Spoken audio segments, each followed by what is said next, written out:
تفہیم القرآن سید ابوالعلا مودودی سورہ نور آیات 27 تا 34 حصہ دوم اعوذ باللہ من الشیطان الرجیم بسم اللہ الرحمن الرحیم وَقُلْ لِلْمُؤْمِنَاتِ يَغْضُضْنَ مِنْ أَبْصَارِهِنَّ اور اے نبی صلی اللہ علیہ وسلم مومن عورتوں سے کہہ دو کہ اپنی نظریں بچا کر رکھیں۔ تفسیر: عورتوں کے لیے بھی غض بصر کے احکام وہی ہیں جو مردوں کے لیے ہیں، یعنی انہیں قصداً غیر مردوں کو نہ دیکھنا چاہیے، نگاہ پڑ جائے تو ہٹا لینی چاہیے اور دوسروں کے سطر دیکھنے سے پرہیز کرنا چاہیے۔ لیکن مرد کے عورت کو دیکھنے کی بنسبت عورت کے مرد کو دیکھنے کے معاملے میں احکام تھوڑے مختلف ہیں۔ ایک طرف حدیث میں ہم کو یہ واقعہ ملتا ہے کہ ام سلمہ رضی اللہ عنہا اور حضرت میمونہ رضی اللہ عنہا نبی صلی اللہ علیہ وسلم کے پاس بیٹھی تھیں۔ اتنے میں حضرت ابن ام مکتوم رضی اللہ عنہ آ گئے۔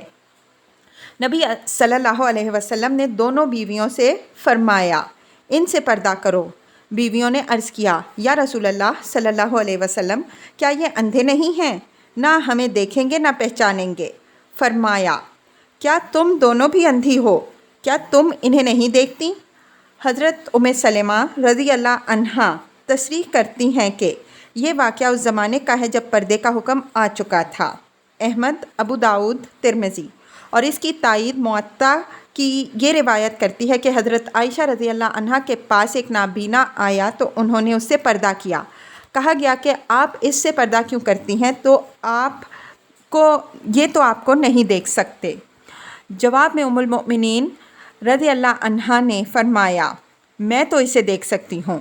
دوسری طرف ہمیں حضرت عائشہ رضی اللہ عنہا کی یہ روایت بھی ملتی ہے کہ 7 ہجری میں حبشیوں کا وفد مدینے آیا اور اس نے مسجد نبوی میں کے احاطے میں ایک تماشا کیا۔ نبی صلی اللہ علیہ وسلم نے خود حضرت عائشہ رضی اللہ عنہا کو یہ تماشا دکھایا۔ بخاری، مسلم، احمد۔ تیسری طرف ہم دیکھتے ہیں کہ فاطمہ بنت قیس رضی اللہ عنہا کو جب ان کے شوہر نے 3 طلاقیں دے دیں تو سوال پیدا ہوا کہ وہ عدت کہاں گزاریں۔ پہلے حضور صلی اللہ علیہ وسلم نے فرمایا ام شریک انصاریہ کے ہاں رہو۔ پھر فرمایا ان کے ہاں میرے صحابہ بہت جاتے رہتے ہیں کیونکہ وہ ایک بڑی مالدار اور فیاض خاتون تھیں، بکثرت لوگ ان کے ہاں مہمان رہتے اور ان کی ضیافت یہ کیا کرتی تھیں، لہذا تم ابن ام مکتوم کے ہاں رہو، وہ اندھے ہیں، تم ان کے ہاں بے تکلف رہ سکتی ہو۔ مسلم، ابو داؤد۔ ان روایات کو جمع کرنے سے معلوم ہوتا ہے کہ عورتوں کے مردوں کو دیکھنے کے معاملے میں اتنی سختی نہیں ہے جتنی مردوں کے عورتوں کو دیکھنے کے معاملے میں ہے۔ ایک مجلس میں آمنے سامنے بیٹھ کر دیکھنا ممنوع ہے۔ راستہ چلتے ہوئے یا دور سے کسی جائز قسم کا کھیل تماشا دیکھتے ہوئے مردوں پر نگاہ پڑنا ممنوع نہیں ہے، اور کوئی حقیقی ضرورت پیش آ جائے تو ایک گھر میں رہتے ہوئے بھی دیکھنے میں مذائقہ نہیں۔ امام غزالی رحمہ اللہ اور ابن حجر عسقلانی رحمہ اللہ نے بھی روایات سے قریب یہی نتیجہ اخذ کیا ہے۔ شوقانی نے ابن حجر کا یہ قول نقل کیا۔ جواز کی تائید اس بات سے بھی ہوتی ہے کہ عورتوں کے باہر نکلنے کے معاملے میں ہمیشہ جواز ہی پر عمل رہا۔ مسجدوں میں، بازاروں میں اور سفروں میں عورتیں تو نقاب منہ پر ڈال لیتی ہیں کہ مرد ان کو نہ دیکھیں، مگر مردوں کو کبھی یہ حکم نہیں دیا گیا کہ وہ بھی نقاب اوڑھیں تاکہ عورتیں انہیں نہ دیکھیں۔ اس سے معلوم ہوتا ہے کہ دونوں کے معاملے میں حکم مختلف ہے۔ تاہم یہ کسی طرح بھی جائز نہیں ہے کہ عورتیں اطمینان سے مردوں کو گھوریں اور ان کے حسن سے آنکھیں روکیں۔ یحفظن فروجہن اور اپنی شرم گاہوں کی حفاظت کریں۔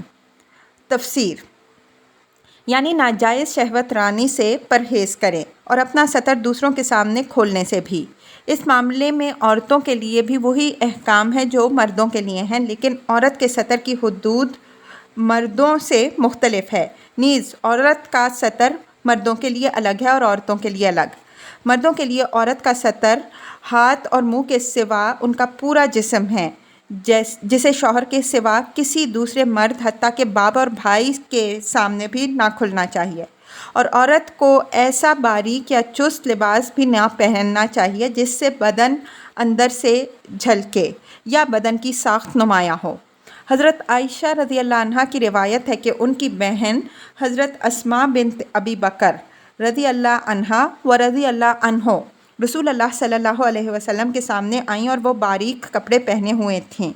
حضور صلی اللہ علیہ وسلم نے فوراً منہ پھیر لیا اور فرمایا، اسماء، جب عورت بالغ ہو جائے تو جائز نہیں کہ منہ اور ہاتھ کے سوا اس کے جسم کا کوئی حصہ نظر آئے۔ ابو داؤد۔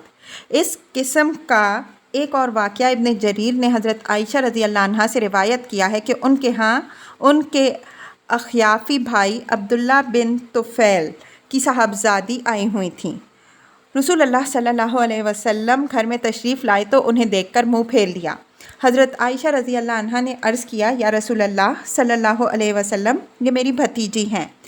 آپ صلی اللہ علیہ وسلم نے فرمایا، جب عورت بالغ ہو جائے تو اس کے لیے حلال نہیں کہ وہ ظاہر کرے اپنے منہ کے سوا اور اپنے ہاتھ کے سوا، اور ہاتھ کی حد آپ صلی اللہ علیہ وسلم نے خود کلائی پر ہاتھ رکھ کر اس طرح بتائی کہ آپ صلی اللہ علیہ وسلم کی مٹھی اور کلائی کے درمیان صرف ایک مٹھی کی جگہ باقی تھی۔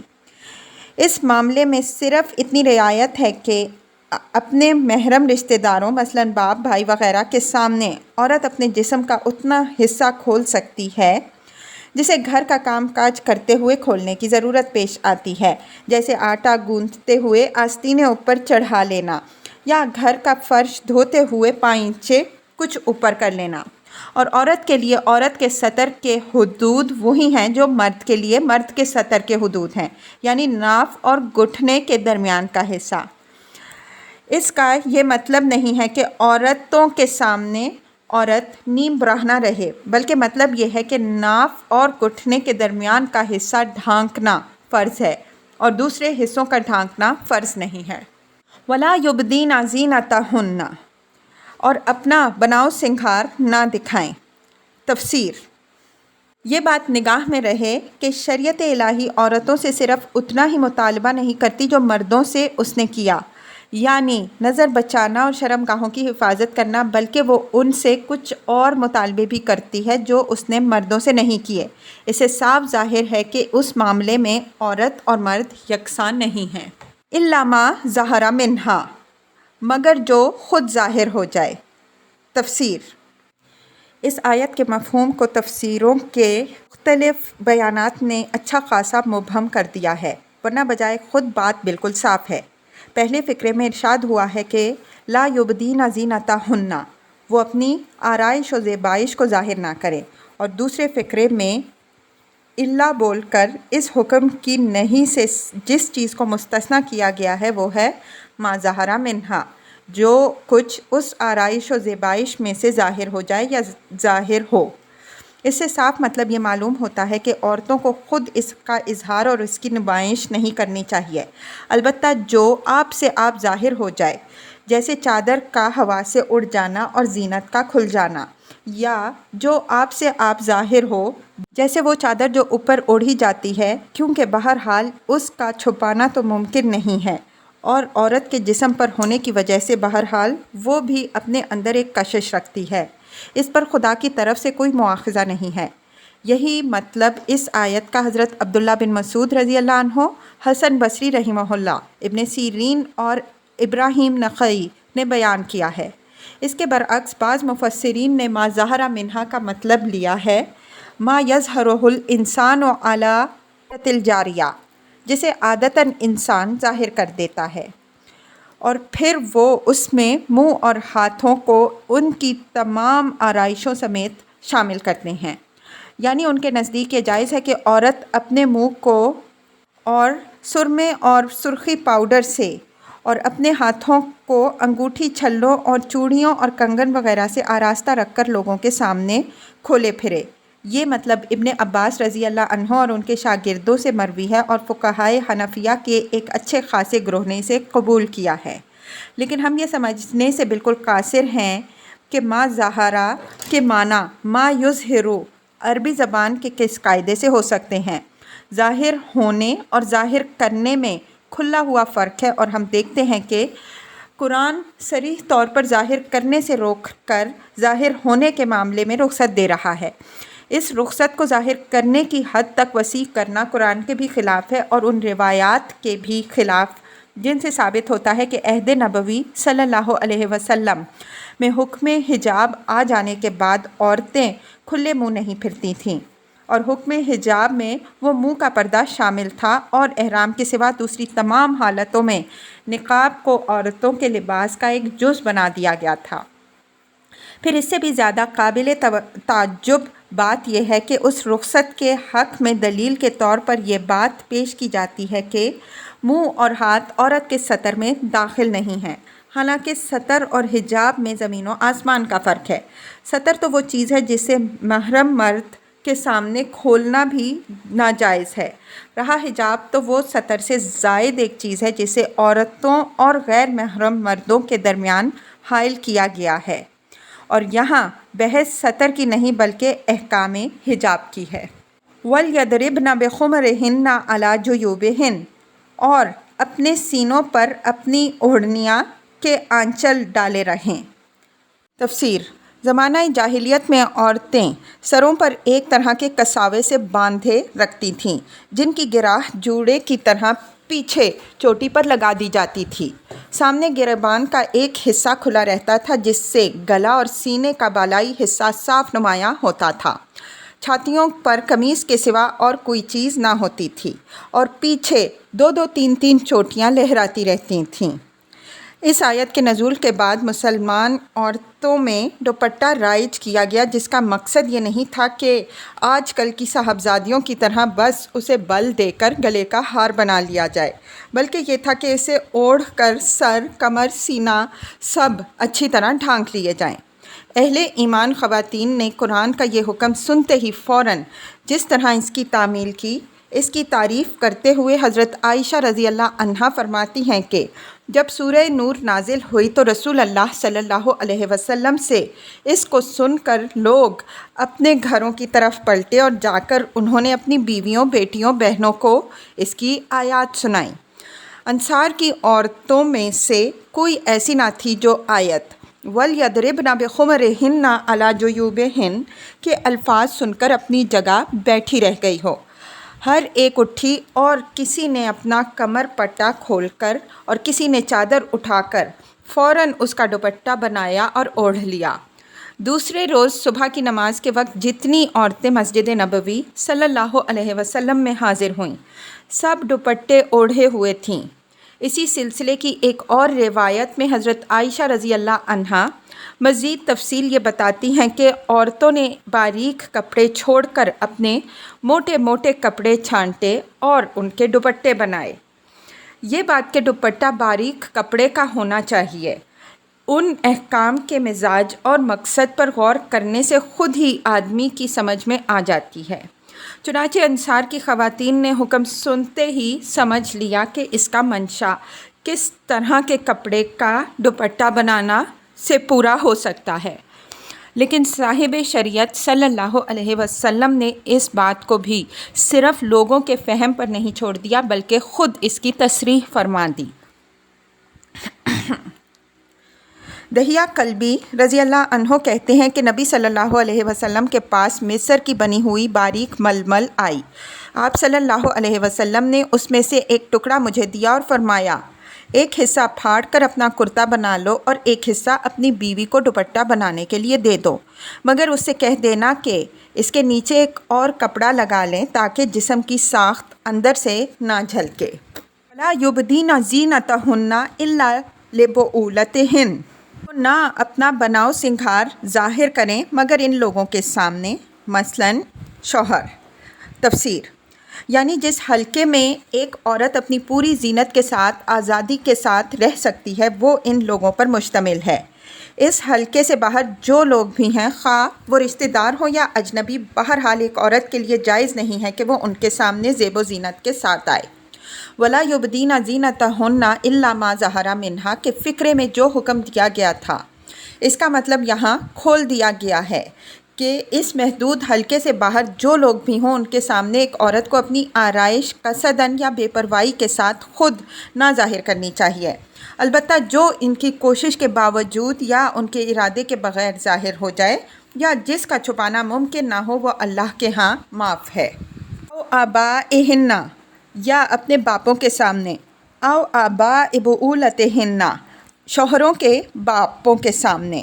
تفسیر: اصل میں لفظ آباءن استعمال ہوا ہے جس کے مفہوم میں صرف باپ ہی نہیں بلکہ دادا پر دادا اور نانا پر نانا بھی شامل ہیں، لہٰذا ایک عورت اپنے ددھیال اور ننھیال اور اپنے شوہر کے ددھیال اور ننھیال کے ان سب بزرگوں کے سامنے اسی طرح آ سکتی ہے جس طرح اپنے والد اور خسر کے سامنے آ سکتی ہے۔ آباء بعولتہن، اپنے بیٹے اور شوہر کے بیٹے۔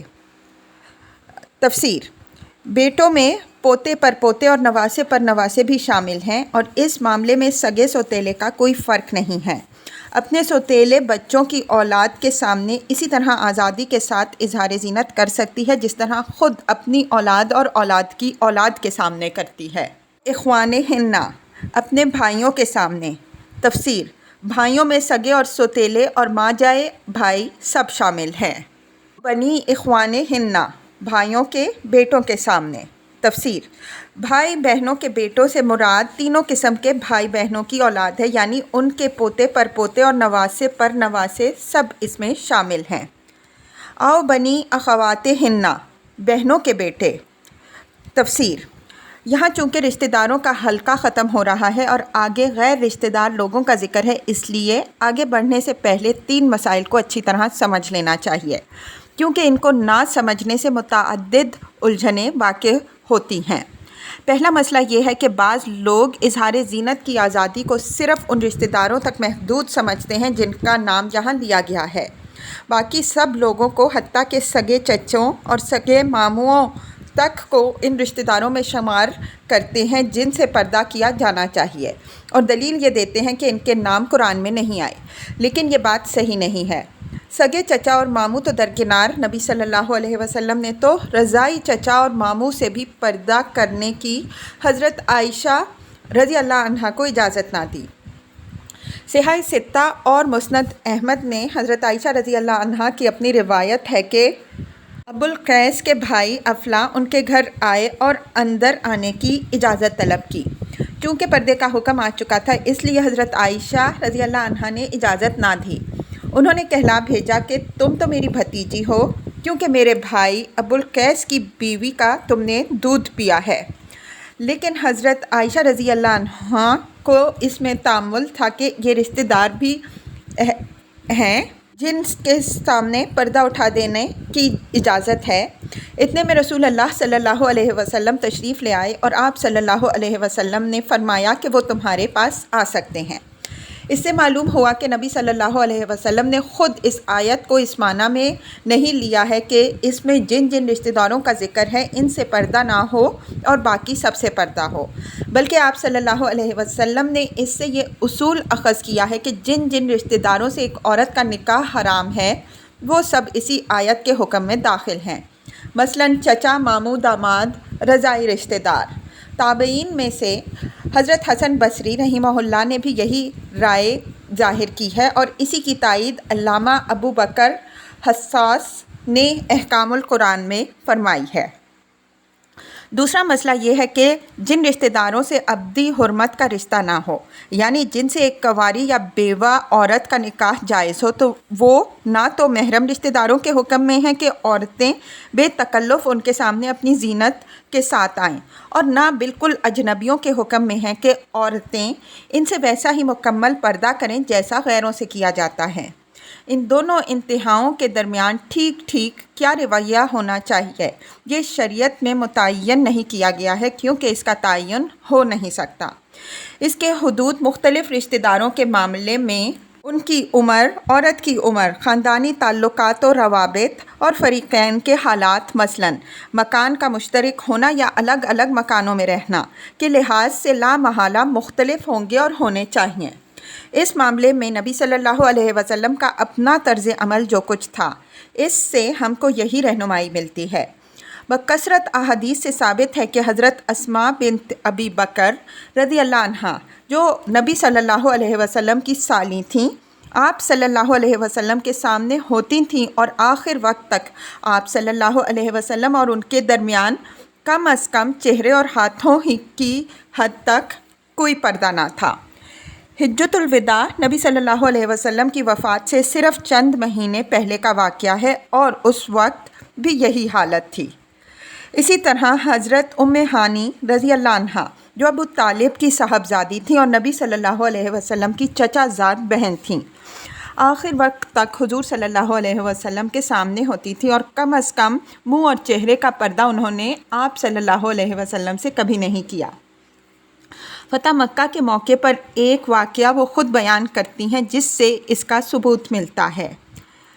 دوسری طرف ہم دیکھتے ہیں کہ حضرت عباس رضی اللہ عنہ اپنے بیٹے فضل کو اور ربیعہ بن حارث بن عبد المطلب نبی صلی اللہ علیہ وسلم کے حقیقی چچا زاد بھائی اپنے بیٹے عبد المطلب کو نبی صلی اللہ علیہ وسلم کے ہاں یہ کہہ کر بھیجتے ہیں کہ اب تم لوگ جوان ہو گئے ہو، تمہیں جب تک روزگار نہ ملے تمہاری شادیاں نہیں ہو سکتی، لہٰذا تم رسول اللہ صلی اللہ علیہ وسلم کے پاس جا کر نوکری کی درخواست کرو۔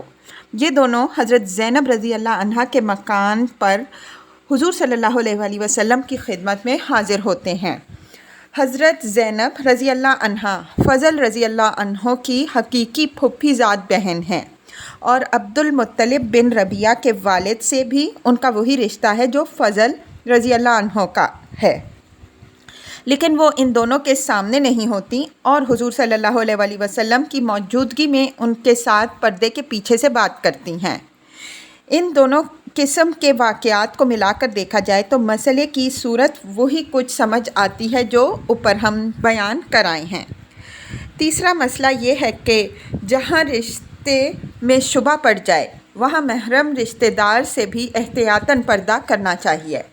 بخاری و مسلم اور ابو داؤد میں ہے کہ حضرت سودا ام المؤمنین رضی اللہ عنہا کا ایک بھائی لونڈی زادہ تھا، یعنی ان کے باپ کی لونڈی کے بطن سے تھا۔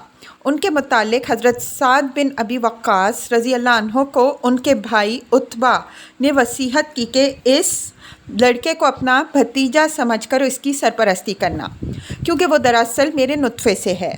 یہ مقدمہ نبی صلی اللہ علیہ وسلم کے پاس آیا تو آپ صلی اللہ علیہ وسلم نے حضرت سعد رضی اللہ عنہ کا دعویٰ یہ کہہ کر خارج کر دیا کہ بیٹا اس کا جس کے بستر پر وہ پیدا ہوا رہا زانی تو اس کے حصے میں کنکر پتھر۔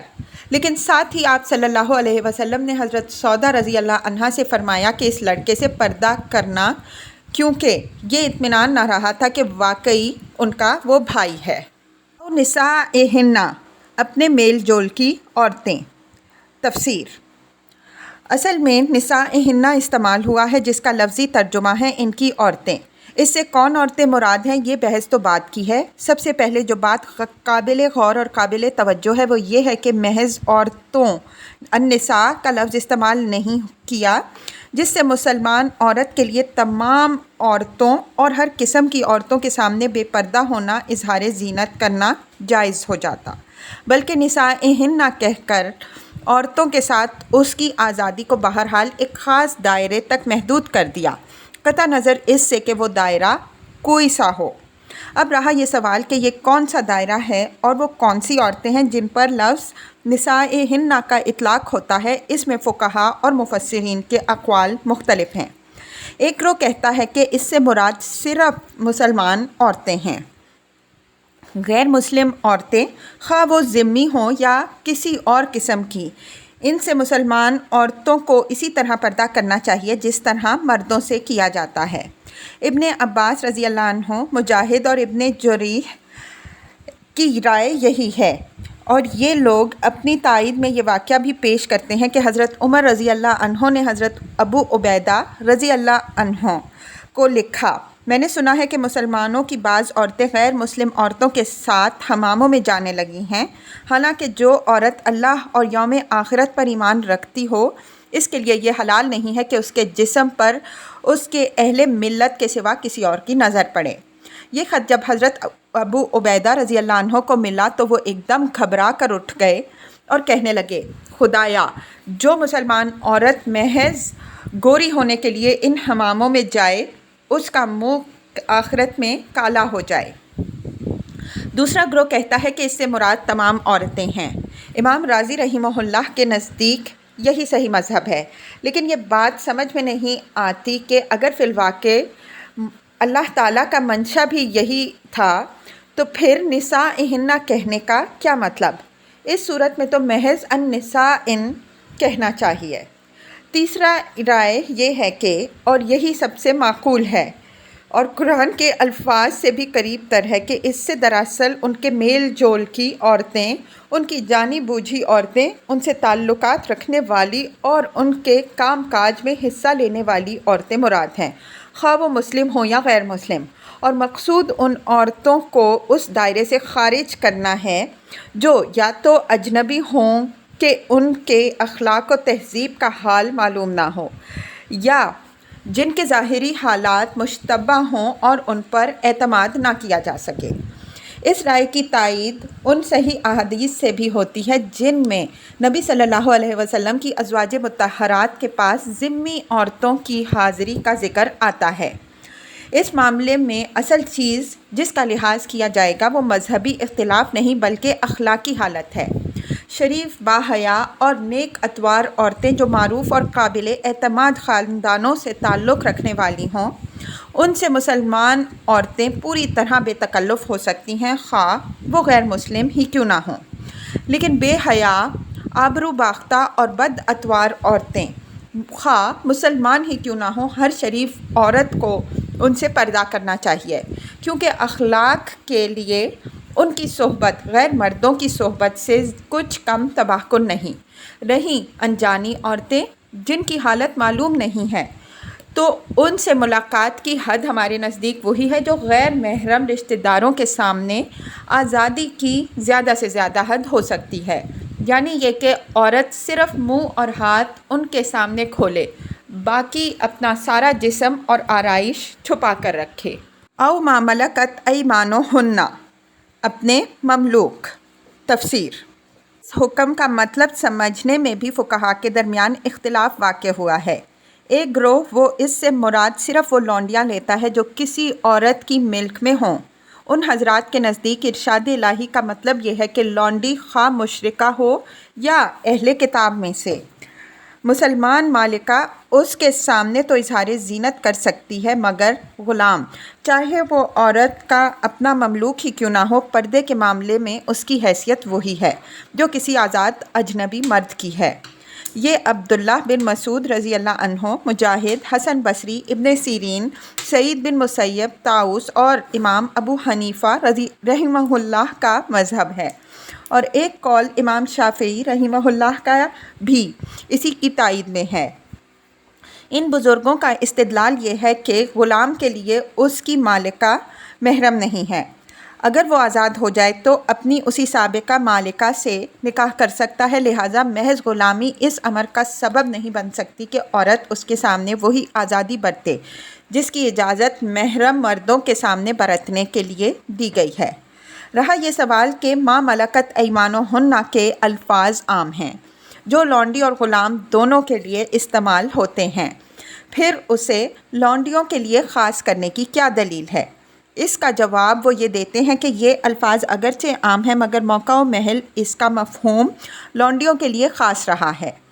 پہلے نسائہن فرمایا اور پھر ما ملکت ایمانہن ارشاد ہوا۔ نسائہن کے الفاظ سن کر عام آدمی یہ سمجھ سکتا ہے کہ اس سے مراد وہ عورتیں ہیں جو کسی عورت کے ملنے جلنے والی یا رشتہ دار ہوں۔ اس سے یہ غلط فہمی پیدا ہو سکتی ہے کہ شاید لونڈیاں اس میں شامل نہ ہوں، اس لیے ما ملکت ایمانہن کہہ کر یہ بات صاف کر دی گئی کہ آزاد عورتوں کی طرح لونڈیوں کے سامنے بھی اظہار زینت کیا جا سکتا ہے۔ دوسرا گروہ کہتا ہے کہ اس اجازت میں لونڈی اور غلام دونوں شامل ہیں۔ یہ حضرت عائشہ رضی اللہ عنہا، حضرت ام سلمہ رضی اللہ عنہا اور بعض ائمہ اہل بیت کا مذہب ہے، اور امام شافعی رحمہ اللہ کا مشہور قول بھی یہی ہے۔ ان کا استدلال صرف لفظ ما ملکت ایمانہن کے عموم ہی سے نہیں بلکہ وہ سنت سے بھی اپنی تائید میں شواہد پیش کرتے ہیں۔ مثلاً یہ واقعہ کہ نبی صلی اللہ علیہ وسلم ایک غلام عبداللہ بن مسعدہ کو لیے ہوئے حضرت فاطمہ رضی اللہ عنہا کے ہاں تشریف لے گئے۔ وہ اس وقت ایک ایسی چادر اوڑھے ہوئے تھیں جس سے سر ڈھانکتی تھیں تو پاؤں کھل جاتے تھے اور پاؤں ڈھانکتی تھیں تو سر کھل جاتا تھا۔ نبی صلی اللہ علیہ وسلم نے ان کی گھبراہٹ دیکھ کر فرمایا، کوئی حرج نہیں، یہاں بس تمہارا باپ اور تمہارا غلام ہے۔ ابن اثار نے اپنی تاریخ میں لکھا ہے کہ یہ غلام نبی صلی اللہ علیہ وسلم نے حضرت فاطمہ رضی اللہ عنہا کو دے دیا تھا۔ انہوں نے اس کی پرورش کی اور آزاد کر دیا، مگر اس احسان کا جو بدلہ اس نے دیا وہ یہ تھا کہ جنگ صفین کے زمانے میں وہ حضرت علی رضی اللہ عنہ کا بدترین دشمن اور امیر معاویہ رضی اللہ عنہ کا پرجوش حامی تھا۔ اسی طرح وہ نبی صلی اللہ علیہ وسلم کے اس ارشاد سے بھی استدلال کرتے ہیں کہ جب تم میں سے کوئی اپنے غلام سے مکاتبت کرے اور وہ مال مکاتبت ادا کرنے کی مقدرت رکھتا ہو تو اسے چاہیے کہ ایسے غلام سے پردہ کرے۔